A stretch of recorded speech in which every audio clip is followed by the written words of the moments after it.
Good evening and welcome to the Telegraph Book Club event for May with Saul David. My name is Roger Moorhouse and I, like Saul, am a historian of World War II and we'll be discussing this evening Saul's new book, which is called Sky Warriors, A History of British Airborne Forces in the Second World War. A couple of points of housekeeping. The first one is that you can make this video full screen if you click on the square at the bottom right of your screen.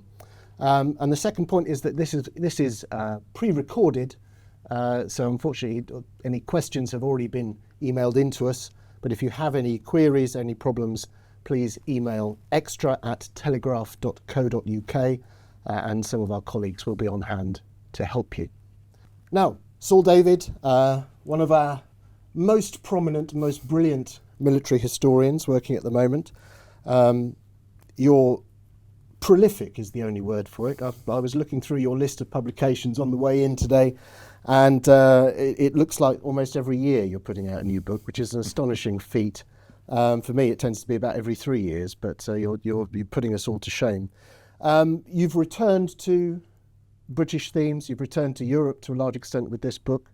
What was the background to the book? What made you? What inspired you to do it? Yeah, I've been moonlighting in the Pacific for 2 out of the last 3 books. But the one before that, I think, was the template for this one. And that was SBS Silent Warriors. You can see the theme with Sky Warriors. And it was the story of this behind-the-lines organization, maritime special forces, but told all the way through the Second World War. So really, that's what I'm trying to do with Airborne.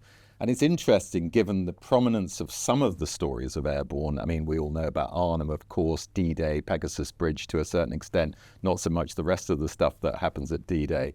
But it's interesting, given the prominence of those two and the fact that so many books have been written about those subjects, that there hasn't been a single narrative history written about Airborne from the start of the Second World War all the way to the end. In other words, telling the whole story in the same way that I did with the SBS. So that was my motivation for doing it. And actually, I had a little bit of a helping hand from my editor, Arabella Pike's father, Hugh Pike, who is a former parachute commander himself. In fact, he commanded 3 para during the Falklands War. Mm-hmm. And my original idea was to do a band of brothers. I was going to tell the story of a single company. And Hugh said, no, why don't you tell the story of all of Airborne in the way that I've done? And of course, it was a no-brainer as soon as it was flagged up to me. So here's the outcome, Sky Warriors. A year and a half in the making, and you're right, Roger. I am speeding up with my writing, but that's partly because I think the longer we're in this game, the more experienced you get, the easier it is to filter through all the noise of the research you've carried out, and to write a nice, clean story that keeps the narrative bouncing along at a reasonable rate. Now, I think I'm right in saying that this is the first sort of comprehensive account of British Airborne Forces, more than 50 years. And as you say, you're pulling in a few established narratives, talking about Arnhem, for example, or talking about, the airborne forces at D-Day. I'm interested in asking about sort of sources. What did you find that was new? What resources did you find that stood out for you? It's astonishing, isn't it, when you think about it, that, particularly even Arnhem, you might imagine there's nothing new to say. And yet, of course, when you start digging into the material, and looking at material that some of the other historians like Anthony Beevor, who wrote an excellent book on Arnhem years ago, have already looked at, there's always more to tell and there's always more to discover. So one of the most useful resources for me as far as Arnhem was concerned, and also D-Day, was the Cornelius Ryan papers, which are in Ohio State University in the US, but I didn't need to go there. I mean, I'm perfectly happy to go to wherever an archive is and did American archival research for this, but in that particular case, almost all of it's been digitized. And when you look back through all the material, it's diaries, letters, interviews, done in the 1960s for those two big for the 2 books that were both turned into feature films, The Longest Day and A Bridge Too Far. You can see you've got really close to the actual events themselves. This is the 1960s, only 15 to 20 years later. And there's a lot of material there that actually didn't make it into either those first 2 books or indeed books that have been used since. But those are the sort of obvious places to go to. There are archives all over the UK that people who were in British Airborne were members of. They could be engineers, they could be in one of the air landing battalions, that is glider-borne troops, the Airborne Museum. I mean, material all over the place, the Imperial War Museum, the National Army Museum, archives in the Little Heart diaries. The sort of material that allows you to build the story up from the ground as far as the personalities are concerned. That's what I was really interested in. One particular character, a guy called Alan Clements, whose papers were in the Imperial War Museum. Never seen them before, never been quoted before. Wonderful letters between him and his family, sort of documenting his whole experience in Airborne, from going to North Africa, which is the first kind of major campaign fought by the 1st Parachute Brigade, as it was known then, all the way through to 1945. And you can track Clements's experience, and therefore the experience of Airborne more generally, in a very intimate way, including, and I won't give the game away, what finally happens to him in 1945. But it's very moving, and it's very intimate. And you do, as always, bring it alive for, beautifully. The sort of human element is really foregrounded, which is fantastic.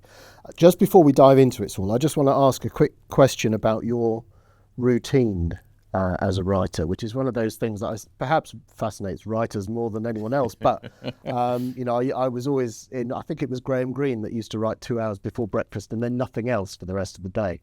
Which is rather extreme. But what's your routine? And in terms of research, do you do all the research first and then the writing, or does it mix itself together? What's your day look like? What's your month look like? I think of the many books I've now written, the normal routine is research first, get the research into some kind of order in terms of my own, get my head around it all. And by that, really, it's cross-referencing the research. So generally, I tend to do at least 90%, if not 95% of the research first. Of course, you're always gathering bits and pieces as you go on. And in the current age of social media, information is being flagged up to you all the time. It's no bad thing. In the old days, there was a kind of idea you didn't mention what you were working on in case someone else nicked your idea. Now it's quite useful to talk about it on social media because, as I'm sure you know, Roger, you're very active on social media. You're going to get people who follow you actually saying, oh, did you realize I've got this?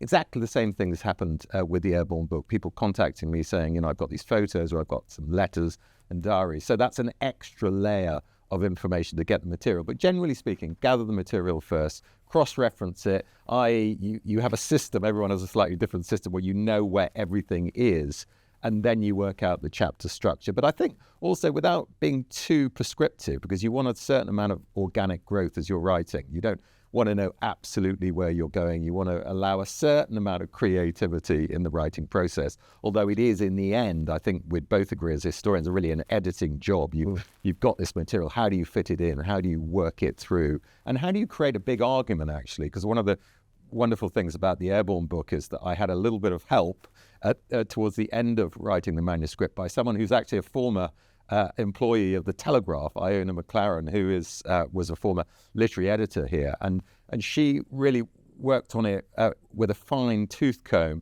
and with the main intention of looking at the big picture. Where are we going with this story? We need a flag post we need to have signposts all the way in each chapter where we're heading, and slowly building an argument. What was Airborne for? Did it improve? Was it going backwards at any stage? And really a reckoning towards the end of the book, which she encouraged me to write in more detail than I'd originally planned, as to really the sum, the negative, the positive.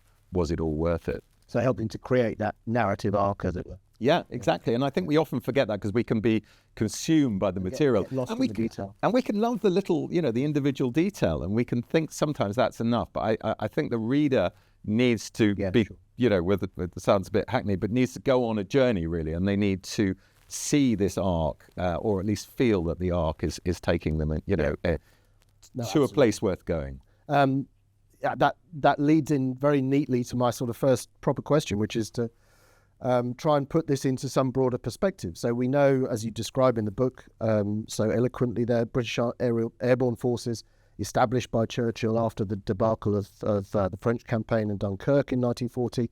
The first operation is essentially a raid on Brindisi, Operation Colossus in 1941. And if you take that as a starting point, you take the end point of Operation Varsity in 1945, jumping over the Rhine at Wesel or Weser rather near the Ruhr. How does British Airborne's capacity, how does its ambition change? How does its abilities change in that time frame? Well, we're giving the game away in one go, but no, it's a great question. You can't overemphasize the difference between this small, explorative sort of outfit that really didn't know what it was doing. It didn't have any of the right kit, because Airborne is in its infancy. Yes, there were other countries that had it in the 30s, including the Poles. You've written about the Poles, of course, Roger, the Germans, the Russians, the French a little bit, the Italians. The French, funnily enough, had an airborne capability and then got rid of it before the war started. Everyone's moving in the opposite direction. But the Western Allies generally, the French and the Brits, didn't have an airborne capability. And because the Germans had actually had some success in the Low Countries campaigns, probably exaggerated a little bit, but we all know about the capture of the fortress of Aben-Emel by glider troops, that certainly Churchill himself was very influenced by that, and he wasn't the only one, and there was a determination to create this force. But in the beginning it was tiny, and there were battles over resources, which there always are in wartime. So you've got the RAF's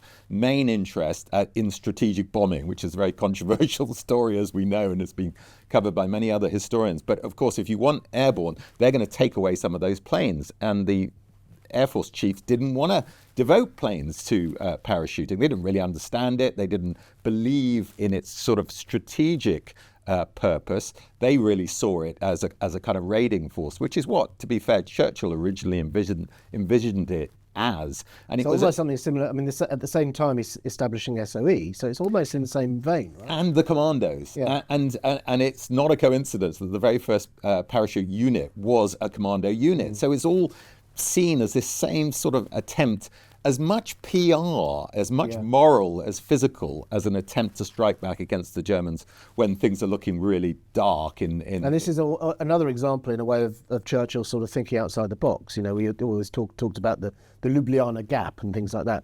This is when Britain's up against it in 40-41. This is him, as you say, it's a morale exercise, but it's also thinking outside the box. Yeah, and he is flexible enough in his own mind to be convinced that the airborne should be used in lots of different ways. And slowly but surely, more people come on board with a more ambitious idea of what can happen with British Airborne, but it needs numbers. So if you start off with a single battalion, which is what they had at the beginning, 2nd Commando eventually becomes the 1st Parachute Battalion, you can't do an awful lot with 500 men, which is why Operation Colossus is relatively small scale. In fact, only 36 people involved in that drop into southern Italy. But the point about that operation is although... It was essentially a failure, right? It was a failure in the sense that... no, I wouldn't call it a failure. I'd call it a tactical success. So their mission is to destroy an aqueduct, okay? It's supposed to have, it's supposed to produce big results, which is to stop the water supply in southern Italy, which it does for a short period of time. But if you... 2.5 days. Yeah, a few days, and everyone's captured. So you can argue two ways, but the argument for success is they've actually proven that you can drop guys by parachute with explosives and they can carry out a job, as it were. They can carry out a mission. But it also was a tremendous PR success, And the Italians, interestingly enough, ever after were thinking, where are the parachutists coming next? It was a little bit like the SBS attacks on the Italian coast and the Sicilian coast. It meant that the Italians devoted an enormous number of resources to try and counteract what were relatively pinpricks in comparison. But if you move from that to Varsity, which is the final airborne operation of the Second World War, arguably the most successful, certainly that's what Eisenhower believed. They had ironed out a lot of the errors of Arnhem, and we can talk about that in a bit more detail if you'd like to later on. And they got airborne to a point in which it really could carry out a strategically purposeful campaign, which means you drop behind enemy lines, you give them a task of capturing infrastructure, bridges, territory, you defend what is going to be the crossing of the Rhine by ground troops, the amphibious crossing of the Rhine, and with the purpose of making sure that amphibious crossing of the Rhine, which is absolutely crucial, of course, to the ending the war, is successful. And that's exactly what happens. The greatest single-day airborne operation in history, when about 13,000 paratroopers and gliders are dropped on a single day. Now, some people might think Arnhem surely was bigger than that. Well, it was, but it unfolded over 3 days. And one of the lessons they learned from Arnhem is you can't drop people over a number of different days because you dilute the striking power. Mm-hmm. The whole point about Airborne is that they're lightly equipped and they need to move fast and they need a big punch when they first land, which means you drop a lot of them, you drop them close to the ground forces so they don't get marooned like they were at Arnhem, and you allow the time scale to develop in a relatively short period of time. And all of those things were taken into account. So you move from this tiny raid Colossus, which arguably was a failure but had some successful aspects to it, to this brilliantly planned operation which succeeded beautifully. Yes, of course, the Allies had big advantages by 1945. No one's doubting that, but it was still a very risky operation. Yes, they took heavy casualties, but in the end, it was evidence that airborne operations really could make a difference. So it's from nuisance raiding almost to grand strategy in the 45. Exactly. When you look across the board, I know you're only talking about British airborne forces here, but I'm sure you've done a few little tentative comparisons and so on. But when you look across the board at airborne forces in World War II, it's quite apparent that the British, and you alluded to this in your last answer, the British are coming to some extent late to the party. Yeah. Right? You said the French had already abandoned the idea. The Germans, of course, Airborne, which you mentioned. Crete, of course, was a great success in 41. After that, not much. The Soviets do a bit of it. There's the landing at Vyazma in 42. Mm-hmm. Beyond that, there's not very much in the way of airborne activity at all, apart from what the British are doing. So, in a sense, what was it that made it sort of a priority for the British and then made it so successful when other people other forces are leaving that idea behind? Yeah, they're going backwards, aren't they? I think the clue to the German use of airborne forces is Crete, and you say it was a successful operation. Well, it was in the sense that they captured the island with fewer attacking troops. That's both airborne and seaborne, because they landed quite a few by sea too, and also air landing. They brought them in by planes once they secured the airfields. But they took enormous casualties. The paratroopers, I think something like, off the top of my head, 4,000 German paratroopers are killed in that operation, and of course many more were wounded too. And it was seen as utter carnage as far as the paratroopers were concerned. And Hitler, I think, says after that, we can't have another major operation like this, which is, a strange thing for Hitler to say, to be truthful, but he did say that. And there were various other operations planned. So while they go backwards in terms of their willingness to use airborne in a strategic sense, the British and the Americans, you should add, go the other way. So, we know that the story of American Airborne to a certain extent through Band of Brothers, which obviously is a single company, but it tells the story of American Airborne from really their beginnings in about 1942 all the way through to the end of the war. And they do play a significant role. And you need to see British Airborne as a kind of parallel development. The only difference being British Airborne was slightly ahead of the game. So they started in 1940, and they were already carrying out these small-scale operations in 1940, 1941, and then brigade-type operations in 1943. So they're slightly ahead of the Americans in that sense. And together, by 1944, both in D-Day, Arnhem and Varsity, you can see the real capacity of airborne. The only misstep, of course, is Arnhem, because after the success of D-Day, they think we can do something extraordinary. We can use airborne to end the war 6 months earlier if we can get across the lower Rhine at Arnhem, create those series of what do they call it, an airborne carpet for the ground troops to advance across. The problem was, as I suggested before, talking about Varsity, the distance was too far. 64 miles of enemy territory they had to advance down. They had to capture all those crossings, and they had to capture and hold them all at the same time to allow the ground forces to get all the way to Arnhem. And that really was a bridge too far. And yet, nevertheless, American Airborne and British Airborne, with all the mistakes that were made and the lack of intelligence and the cock-ups and the commanders not making the right decisions, they still almost pull it off. I mean, it's astonishing. And that's chiefly down to the fighting ability and determination of these airborne troops, who are among the most elite infantry I've ever seen. I mean, they're light infantry, of course, and they're inserted from the air, but they've still got to fight on the ground. They're among the most elite infantry I've ever written about in terms of their ability, their aggression, and their determination to keep going, really, when everything's against them. Now, you mentioned Arnhem, which we can't really avoid in this narrative. But in terms of that narrative arc and how things developed and where there were possibly backward steps, it would strike me from the outside to some extent that Market Garden, which was a sort of heroic calamity to some extent, right? Yeah. Market Garden appears to me that should have perhaps been a moment for some self-reflection, and is this working as a strategy, i.e., using airborne forces? Did it actually give pause for thought? Did it provoke any moment of self-reflection, or was it just press on to the Rhine and carry on? I think a bit of both. I mean, it did give pause for thought. And what the American Army in particular, but also the British Army too, was very good at in the Second World War, and arguably still is today, is learning from their mistakes. So after any major operation, they'll have a lessons learned kind of quite serious. This is not just ticking a few boxes. This is going into the real nuts and bolts. Particularly the Americans were very good at this. And after Arnhem, a lot of lessons genuinely were learned and were put into practice, some of which I've already suggested before.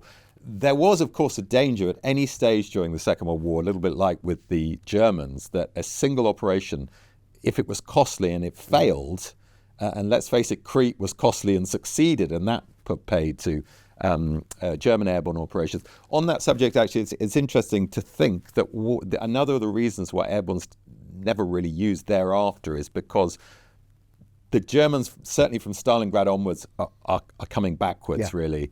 And the idea that you would use airborne troops in a defensive capacity is offensive. It's an offense. And interesting, I was going to come back to that, where Britain is using that in the early phase. Yeah. Where you'd think it's in a defensive capacity. It's coming back to that nuisance raiding. It's kind of pinpricks. Yeah. But where it becomes a strategic tool, it's a strategic tool for offensive operations. Exactly. And of course, if you think about it logically in terms of geography, direction, you're dropping into enemy territory and you have to be advancing to get to that point. So it's slightly pointless dropping into enemy territory if you're just going to maroon these guys, because they're all going to be lost. You could argue there might have been examples towards the end of the Second World War where the Germans might have thought, it's worth losing a parachute regiment or two to really dislocate the Russian advance. But you've got so many troops and so many tanks, and the scale of warfare on the Eastern Front, which no one knows better than you, Roger, is so enormous that these really would have been pinpricks, and they would have thrown away what really were excellent troops. And you see, even on the German side, although they don't launch another major airborne operation after 1941, they use their paratroopers very effectively in North Africa and Sicily. Italy, and of course for the defense of France and Germany as an elite, and everywhere they fight incredibly effectively. And of course, it's also about having control of the air, the capacity to actually undertake the material, the aircraft to actually undertake aerial operations. So that's another factor that maybe in the German case was lacking. Yeah, in the Mediterranean, in the early stages of the Tunisia campaign, which I'm writing about at the moment, where British airborne get involved there. At the same time, you've got the Germans still having quite an advantage in the air at the beginning of that campaign, and that's probably the last time against the Western Allies that they're going to have even parity, really, in terms of aerial warfare, such as the power that America in particular is going to bring to the battlefield. And certainly by the time you get to D-Day, I mean, it's complete air superiority for the Allies. But in 42, 43, the Germans were still able to hold their own. And that's the point. That's really their last opportunity to launch any airborne operations, I would suggest. Maybe slightly different argument on the Eastern Front, but things are changing there too.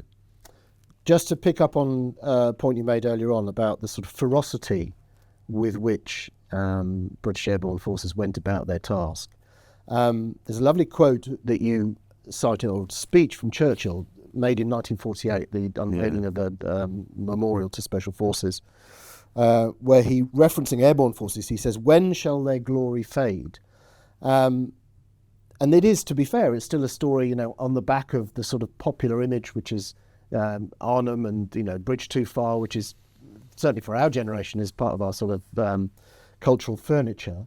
It's still a story that continues to inspire. It's still one that we sort of hold very close. But at the risk of being contrary, how did they compare? I mean, what was so special about them? What was special about their training?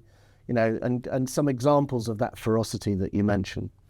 Yeah, I mean, the Airborne forces were all volunteers. So they are people who are saying, well, we know the job's going to be difficult and dangerous and the training is going to be tough, and yet we're still up for it. You could draw a comparison with the commandos. So the commandos are the amphibious airborne, effectively. They're coming in by land, and the airborne are coming in by air. Similar type of training, incredibly tough, physically demanding, but mentally, of course, too. So what they're creating are these soldiers who you put them in almost any environment, however hopeless the scenario is, and they are not going to lose the will to keep fighting aggressively. And you see that in Arnhem on multiple occasions when the odds are hopelessly against them. I mean, the Germans, of course, famously have at Arnhem the remnants of two very effective SS Panzer divisions, the 9th and 10th. And therefore they have heavy equipment, they have armoured cars, and they're up against airborne troops who, as I've already referenced, are very lightly equipped. The only thing they have to counteract the armour of the Germans at Arnhem are 6-pounder anti-tank guns, which are quite effective. And so you're fighting with one arm tied behind your back, and that didn't make them any less determined to hold on to the positions they held. And I think, the German SS troops, who had no pushovers themselves, were really quite shaken by the determination. I mean, there are lots of lovely quotes about that, in which case, we sort of met our match. We realized, these guys were pretty good. But it reminds me actually of the nickname Red Devils, which is allegedly given to the airborne troops in North Africa by the Germans because of the ferocity of their fighting. The Red Devils, and they used to wear a kind of smock with a tail that looked a bit like a devil. So there are lots of different reasons why this is allegedly the name being given to them. But the broader point is it was supposed to be an accolade. Well, I'm not taking away from the ferocity of the paratroopers then and now, but I couldn't find a single source that genuinely backed up the fact that they ever were called Red Devils by the Germans. And I suspect it was probably a bit of a PR ruse from our own side. But that aside, I think from 1940 to the current day, Airborne has this ethos, this can-do ethos. And of course, we know, Roger, that occasionally that sort of mindset can get out of hand. Most infamously, of course, in Northern Ireland in 1972, Bloody Sunday, where you've got a really aggressive infantry battalion effectively on police duties, and things do get out of hand. I mean, it was a single unit. Of course, we don't want to go into the details of that, but there's always the danger that will be the case. But in a conventional war, these are exactly the sort of troops you want on your side.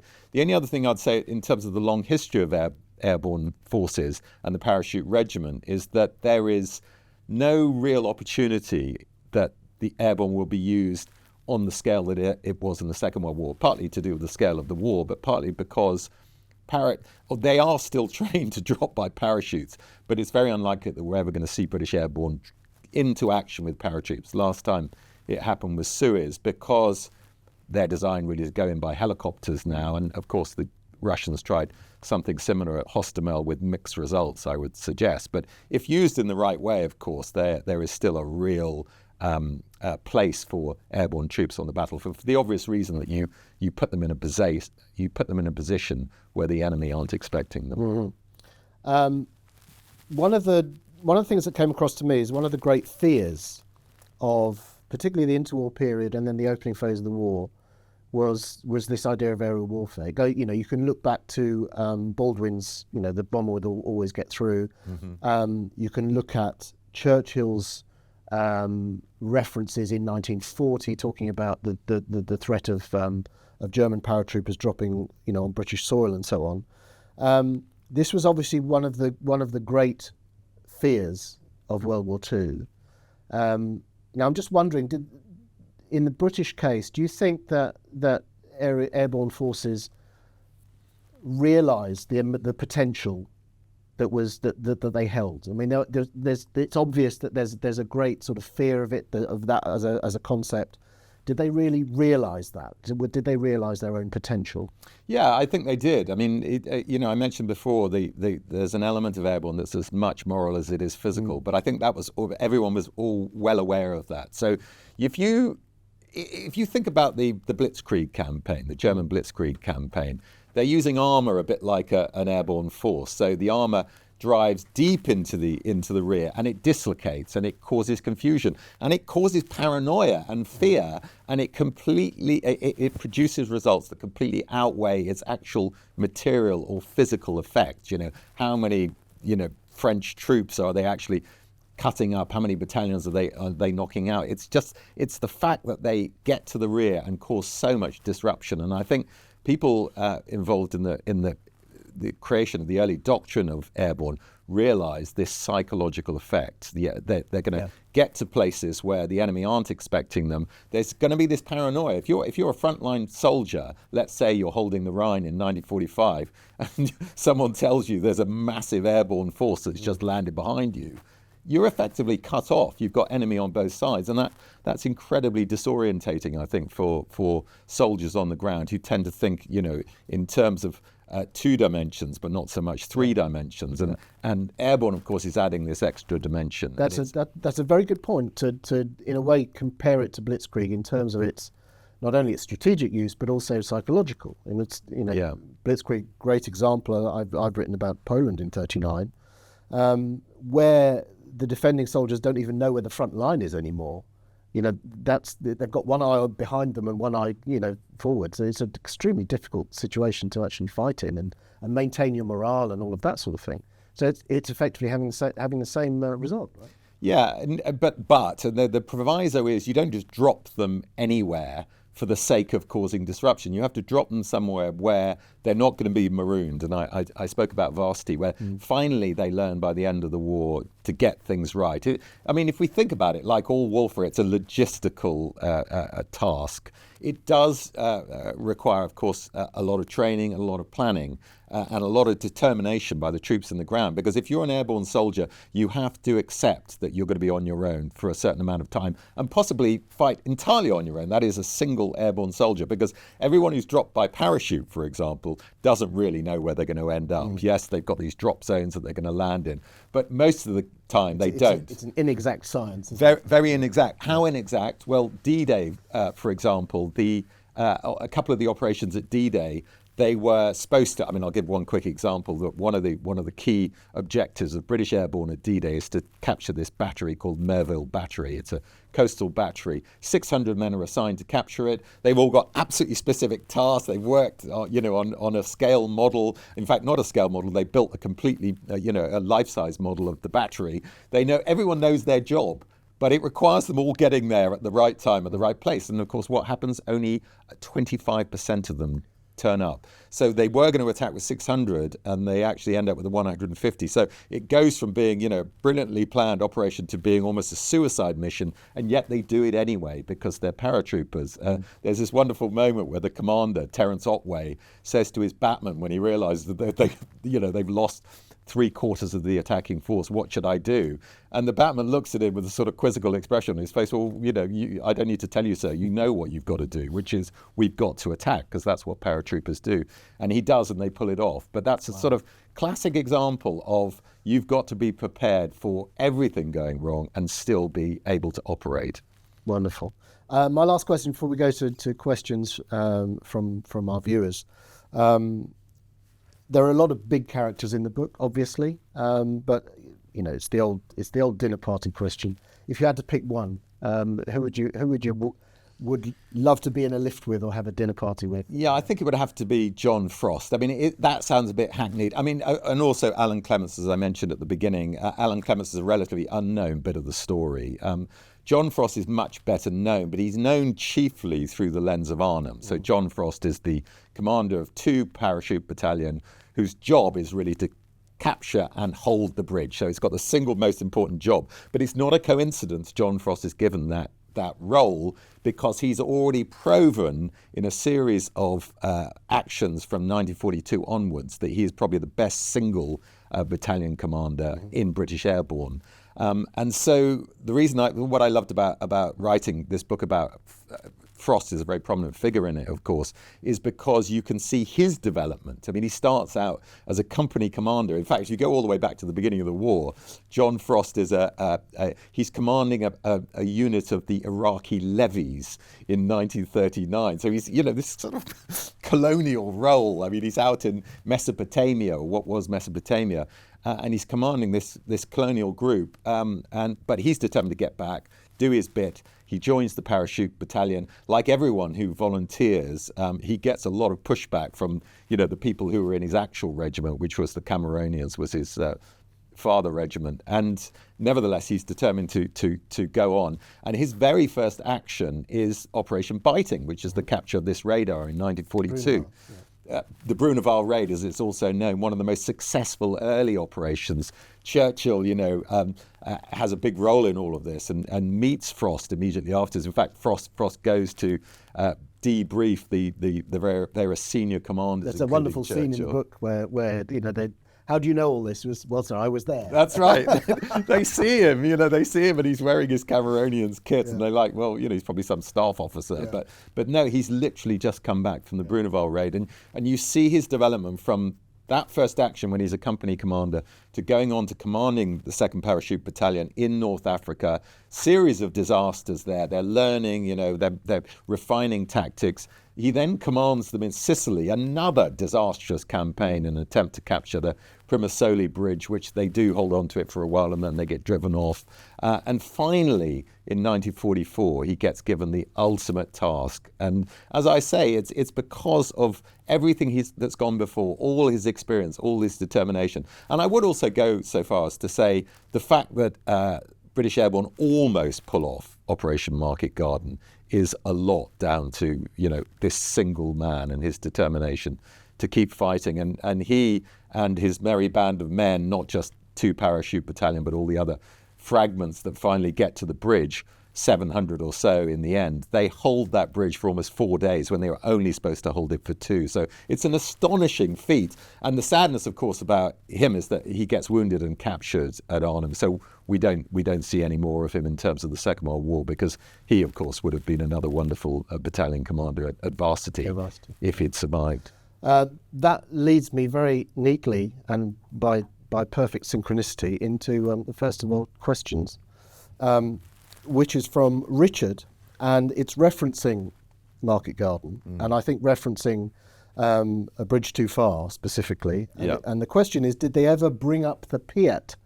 And this is, of course, a reference to John Frost. I think it was a quote from John Frost's character in the film, which was Anthony Hopkins, of course. Yeah. I think that's right. Now, racking my memory. It was Anthony Hopkins, yeah. But this is, of course, a John Frost quote, if you like. Did they ever bring up the Piet? What was that particular reference? Yeah, well, there are various moments, of course, where things are looking really hairy on the bridge, where German armoured forces, I mean, I mentioned before, of course, the disparity in material firepower, really, between the Airborne and the SS Panzer divisions that were defending Arnhem, and they should have known they were there, of course, because they had intelligence. But in any case, a number of times they drove across the bridge with armoured cars, and of course they had to try and knock them out with relatively little kit, and one of the key bits of kit was a Piet. I mean, I think that specific quote is probably slightly apocryphal because in the sense that it relates to something going on at the film, but there were a number of moments where Piets were used. They're also used, of course, very effectively at Pegasus Bridge too, but that's the 6th Airborne Division. This is the 1st Airborne Division at Arnhem. But there's definitely a moment where one of the real heroes of the story, I think a man called Ligo, uses a Piet to knock out armoured cars coming again. This is quite close to the end when they're almost all out on their feet and they've got a lot of wounded, and they're about to, the whole thing is about to be wound up, shall we say. And thanks to this Piet, the use of this Piet very effectively, it knocks out a couple of these armoured cars, and that allows them to go on fighting for another 24 hours. So, but the fact that pretty much all you've got to use at that stage is a Piet, which is, I mean, wasn't everyone's cup of tea. I mean, there's a lot of criticism. They were surprisingly effective, weren't they? They could be effective, but they were at very close quarters. Yeah. And the point about the Piet is that you didn't have time to reload it. So it was a one-shot weapon in the sense that if you've got an armoured vehicle coming towards you, you've got to wait till it gets within about 30 yards, maybe 50 at most. And if you fire and miss, it's going to take you out, and it's going to, get through your defensive position. I always love the sort of Yoda-esque syntax of its acronym, projectile infantry anti-tank. Yeah, I think it was, which always makes me smile anyway. Yeah. Next question. Howard asks, what was the most significant aviation advantage that Britain had over Axis forces? Well, I mean, eventually, of course, it was the whole aviation advantage of air superiority and the development of a number of, I think we know from the story of the strategic bombing where they developed these kind of long-range fighters, particularly the Mustang. But of course, slowly but surely, as the war developed, you saw the British and Americans grabbing hold of and retaining air superiority through fighters, but also the development of a lot of other bits of kit. I mean, the single biggest advantage as far as Airborne was concerned was the understanding that the C-47 Skytrain, which was an American plane, otherwise known as the Dakota, I mean, that was our name for it. They used to call it the C-47, was a brilliant troop transport. It wasn't designed for paratroop transport. It was designed as a supply vehicle, but it was perfect because it had a side door. And in the early days of the Second World War, Airborne were literally dropped through a hole in the floor. And they were dropped through a hole in the floor from bombers. So these were not planes designed for that sort of job, which is why, of course, the RAF chiefs were so unwilling to devote resources to Airborne because they knew it would take away from their ability to bomb. So it's kind of straightforward, if you give 100 bombers, you're taking away from strategic bombing. Just think of the numbers, though, for a second. By the time of Operation Varsity, the Americans alone are being transported by something like 800 aircraft. So it's the development of different types of aircraft, including the Dakota, but it's also the sheer numbers that the Allies have by 44 onwards that makes a difference. And of course, while our numbers are increasing, the Germans are reducing. And one other final point to make about this, because there's a lot of criticism of strategic bombing, but it did have one big effect which benefited Airborne too, and that was that it required an awful lot of German fighters to stay in Germany. So all these operations leading up to and including the crossing of the Rhine were operations that the Germans had fewer fighters to devote to because they were tasked with air defense in Germany itself. Excellent. Andrew has a simple question. How did the Maroon Beret come about? Yeah, the Maroon Beret came about. This was an idea from a much unsung hero of the story of airborne forces, Frederick Boy Browning. So Frederick Boy Browning commands the 1st Airborne Division, later known as the 1st Airborne Division.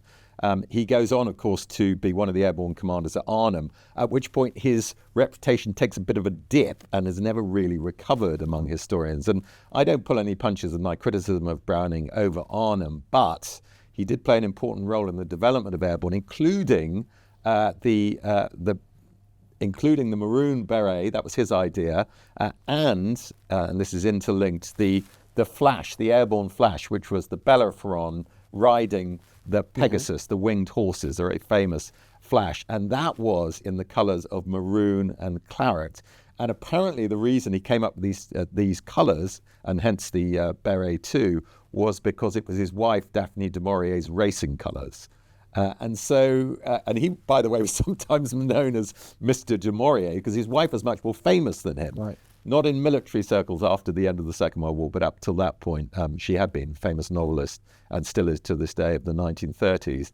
But that's where the beret colour comes from. It was Daphne du Maurier's racing colours. Wonderful. Julian, talking about Market Garden.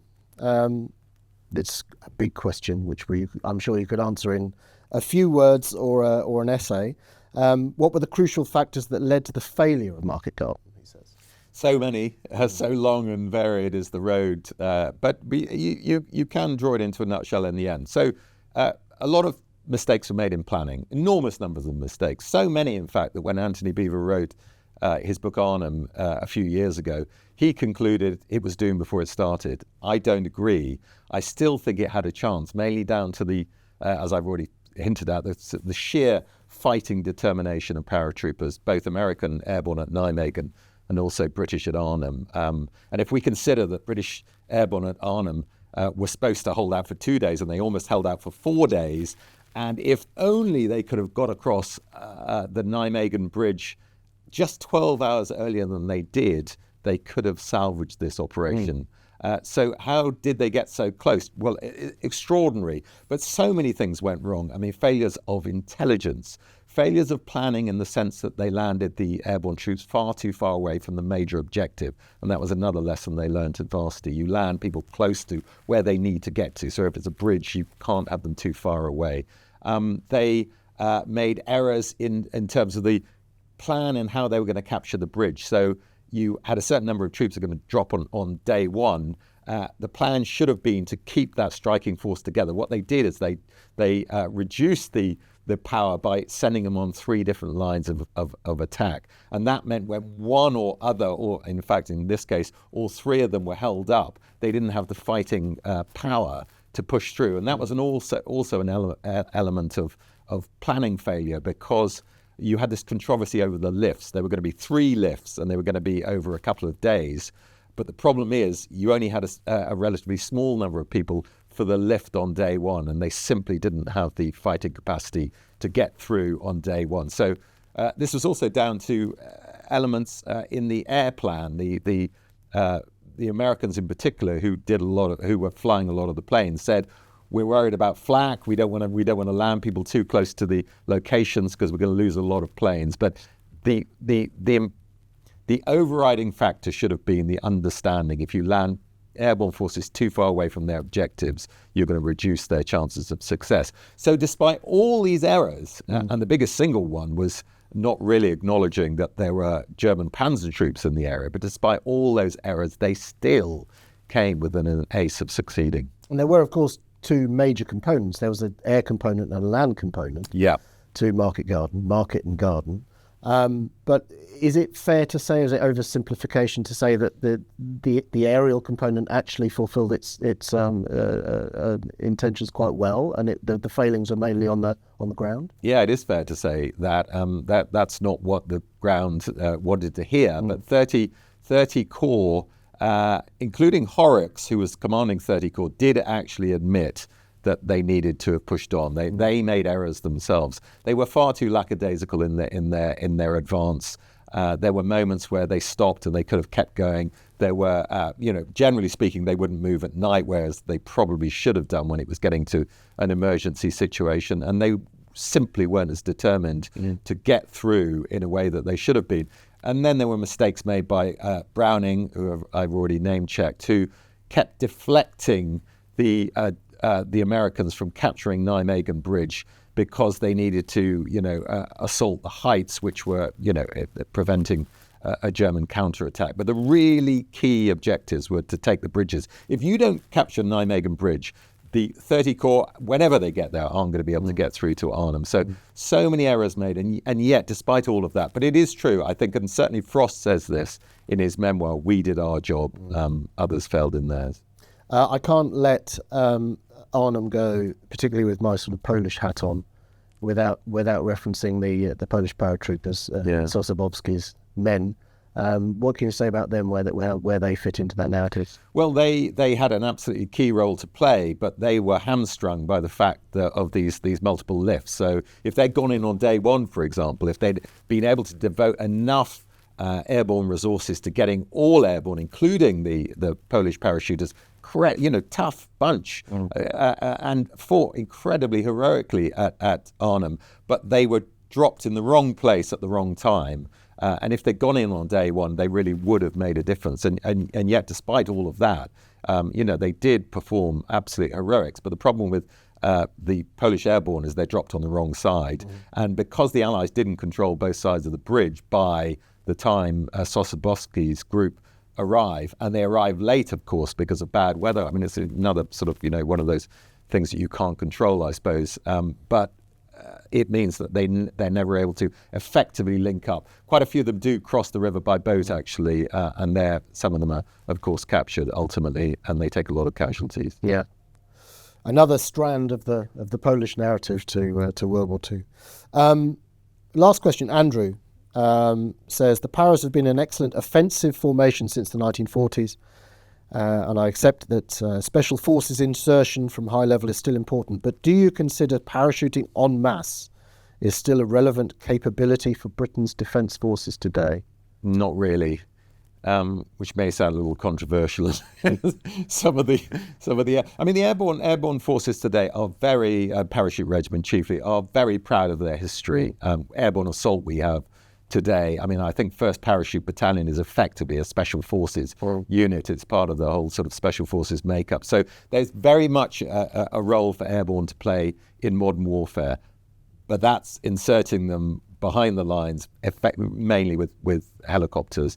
The idea that they're going to go in a mass parachute drop, I find very unlikely. I mean, the last time we did it as Brits was Suez, and it hasn't happened since then, and there's a reason for that, because actually it's a very inefficient way to get people into a location. The helicopter can get you in at low level, and it can get you in chunks, a bit like the old glider system. And much more precisely. Much more precisely.